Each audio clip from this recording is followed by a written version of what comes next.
UKLO 1 year masters. No IELTS required up to 5 years visa. High visa success rate. Madam మీరేం చెప్తారు? Madam యాక్చువల్‌గా చట్టాల్లో మార్పు రావాల్సిన అవసరం ఎంతైనా ఉందండి. ఒకప్పుడు లేడీస్‌ని విపరీతంగా గ్యాసులు, కిరసనాయిల్లు ఇవి అవి వేసి చంపేస్తున్న టైంలో ఎంతో పోరాడి ఒక 10-15 ఇయర్స్ పోరాటం వల్ల చాలా స్ట్రాంగ్ కేసెస్ వచ్చినాయి. 498 గాని, డొమెస్టిక్ వైలెన్స్ గాని ఇవన్నీ. అంటే ఒకప్పుడు డొమెస్టిక్ వైలెన్స్ కూడా ఉండేది కాదు. ఒక్క ఫ్యామిలీ డిస్ప్యూట్‌కి 6 కేసెస్ 5-6 కేసులు వేసుకొని మోర్ దాన్ 5-10 ఇయర్స్ కోర్టుల చుట్టూ తిరుగుతున్న సందర్భాలు.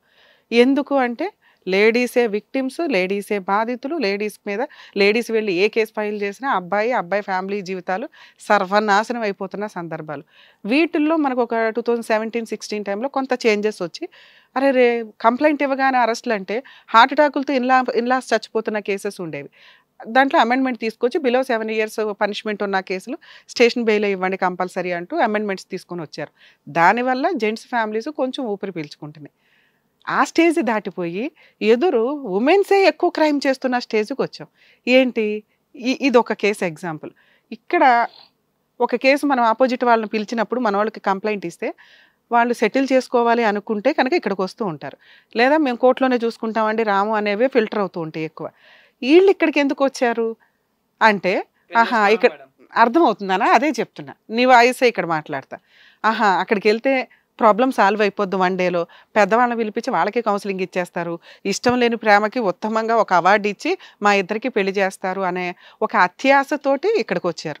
ప్రాబ్లం సాల్వ్ చేయొచ్చు. యాక్చువల్గా మన స్టేజ్లో ఎప్పుడు నేను ప్రాబ్లం సాల్వ్ చేయడానికి మ్యాక్సిమం లీగల్గా వెళ్తే అట్లాగా అనేది చూసే సాల్వ్ చేస్తాం. ఏంటి ఈ అబ్బాయి భార్య కావాలండి అన్నాడు. ఎంతగా దిగజారి భార్య కావాలన్నాడంటే రెడ్ హ్యాండెడ్గా ఈయన ఒక డెలివరీకి వెళ్ళి డెలివరీ బాయ్ ఫుడ్ డెలివరీకి వెళ్తే ఆవిడ ఒక టవల్ కట్టుకొని వచ్చి ఫుడ్ డెలివరీ తీసుకుంటున్నది వైఫ్ వేరే వాళ్ళ రూమ్లో. అయినా కూడా నాకు భార్య కావాలండి అని అంటే ఎందుకు? మ్యారేజే 1.5 ఇయర్లో ఈ అమ్మాయి ఎప్పుడు కూడా ఫిజికల్ రిలేషన్ లేదు. కానీ అతను చెప్పడం ఫస్ట్ 6 మంత్స్ బాగుందండి, తర్వాత 6 మంత్స్ డిస్ప్యూట్ నడుస్తుంది, తనకేవో గిఫ్ట్లు వస్తున్నాయి, ఆ గిఫ్ట్లతోటి ఎంటర్టైన్ అవుతుంది. నేను పొద్దుట వెళ్తే నైట్, ఎందుకంటే డెలివరీ బాయ్స్ యొక్క వర్క్ చాలా సివియర్గా ఉంటుందండి. పాపం మార్నింగ్ 8 to 7కి అట్లా స్టార్ట్ చేసిన టిఫిన్ల దగ్గర నుంచి నైట్ మిడ్నైట్ల వరకు ఉంటాయి.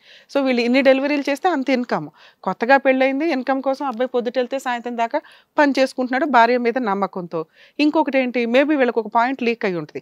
ఈ అమ్మాయి ఆల్రెడీ లవర్ ఉన్నాడు, అది కాదనుకుని మంచి కుటుంబం అని నీకు ఇచ్చి పెళ్లి చేశాం బాబు, మా అమ్మాయిని బాగా చూసుకో అని చెప్పి వాళ్ళు ఏదో హ్యాండ్ ఓవర్ చేసుంటారు. ఏమనుకుంటారు, కొంచెం టైం ఇస్తే ఫిజికల్ రిలేషన్లో కమిట్ అవుతుంది అన్న ఒక ఉద్దేశంతో అతను మేబీ ఆ అమ్మాయికి టైం ఇచ్చినట్టు మనం అనుకుందాం. ఎందుకంటే అతనికి అంత మెచ్యూరిటీ లెవెల్స్ ఏం తెలియదు. పెళ్లి చేశారు, నడుస్తుంది, వచ్చినప్పుడు చూసుకుందాంలే అన్న ధ్యాసలో అతను అట్లా కంటిన్యూ అవుతున్నాడు. ఈ రోజున ఇతను మనల్ని నమ్ముకొని ఇక్కడికి వచ్చి అరే నా భార్య ఇట్లా రెడ్ హ్యాండెడ్గా దొరికిందండి, కర్మ ఏంటంటే అయినా నాకు ఆ అమ్మాయి కావాలి, ఆ అమ్మాయిని కాస్త కౌన్సిలింగ్ ఇచ్చి మార్చండి అంటే ఇతనికి ఒక ఆటం బాంబు పేలింది. ఇప్పుడు ఆ అమ్మాయి 5th మంత్ ప్రెగ్నెంట్ అని. ఫిజికల్గా కమిట్ అవనప్పుడు 5th మంత్ ప్రెగ్నెన్సీ ఎలా వచ్చింది? వెంటనే ఆవిడ ఒక బాయ్ ఫ్రెండ్ని కూడా తీసుకొని వచ్చింది. యాక్చువల్గా భార్యకి కౌన్సిలింగ్ ఇచ్చి మాట్లాడదాం అన్న కేసులో ఇంకొక వ్యక్తి ఎంటర్ అయి ఉన్నాడు, ఆవిడ కృష్ణ.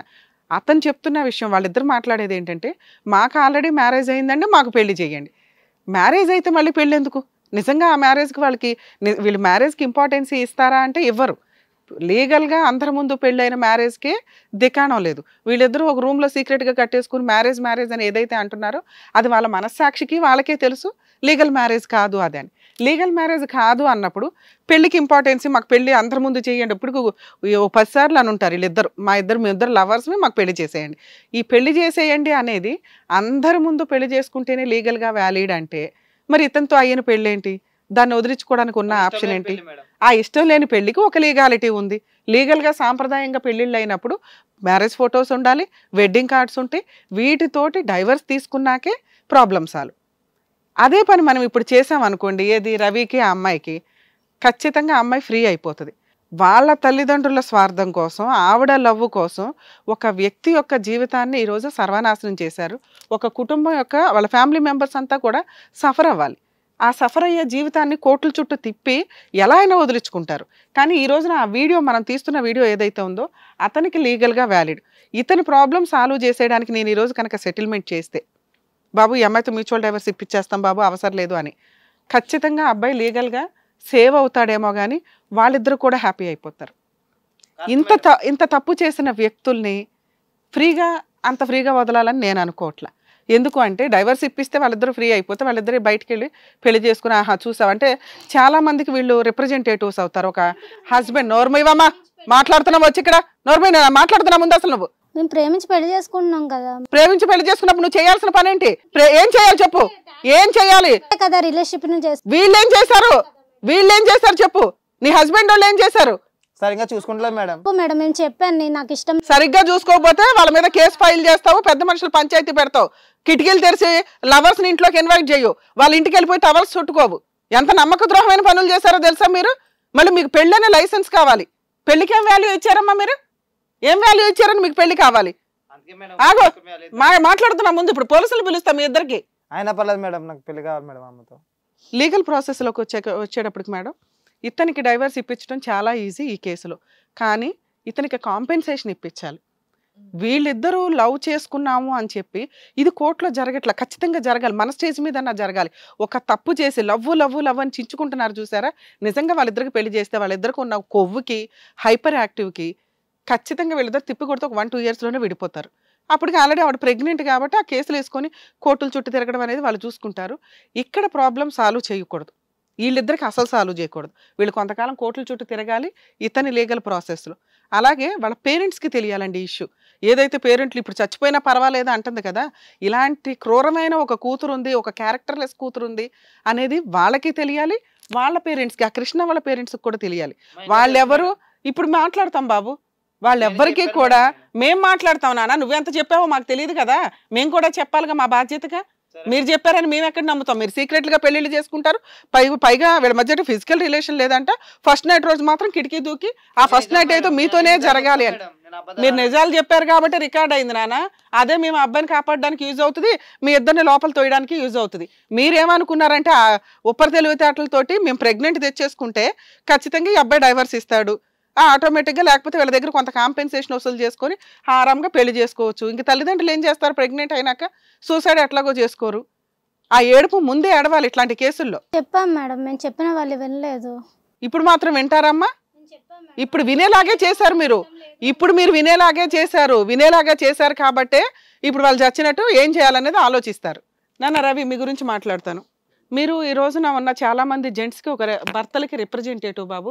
ఎందుకంటే ఒకప్పుడు ఫోన్లు మాట్లాడితేనే విడాకులు ఇచ్చేసి మాకు వద్దురా బాబు అనే స్టేజ్ నుంచి బాబు ఒక ఆడపిల్ల దొరికితే చాలు పెళ్లి చేసుకున్నాం, ఏదో అక్రమ సంబంధాలు క్లియర్ అయ్యి ఇక నుంచి బాగుంటే చాలండి అనే స్టేజ్లో ఒక 10% జెంట్స్ ఈ మధ్య మాట్లాడుతున్నారు. అలాంటి వాళ్ళకి నీ అవసరం కోసం, సొసైటీ కోసం, కుటుంబం కోసం ఇంకొక మ్యారేజ్, ఇంకో డైవర్స్ అమ్మాయి, లేకపోతే ఇంకొక సెకండ్ హ్యాండ్ ఎందుకు, ఈవిడనే మార్చుకుందామండి అని నీ ఆలోచన విధానాన్ని కొంత యాక్సెప్ట్ చేయొచ్చు. కానీ ఆ అమ్మాయి మాట్లాడే విధానం, నన్ను క్షమించండి జరిగిపోయిందంతా బిఫోర్ మ్యారేజ్, నాకు ఇంకెప్పుడు ఆ తప్పు చెయ్యను అంటే మీరన్న ఉన్నతమైన ఆలోచన విధానానికి ఆ అమ్మాయిని మనం కౌన్సిలింగ్ ఇచ్చి మార్చడానికి అవకాశం ఉంది.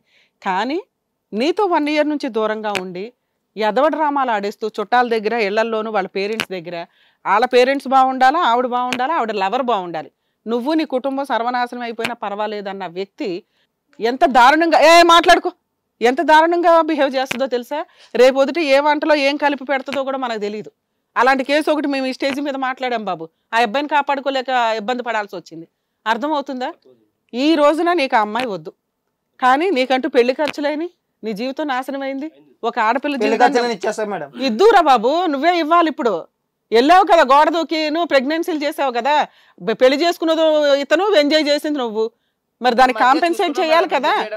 ఆ పిల్లడికి 10 లక్షలు కాంపెన్సేషన్ కట్టండి, అప్పుడే ఇస్తాడు డైవర్స్. ఎక్కడి నుంచి తెచ్చిస్తావు 10 లక్షలు? అప్పు చేస్తా మేడం.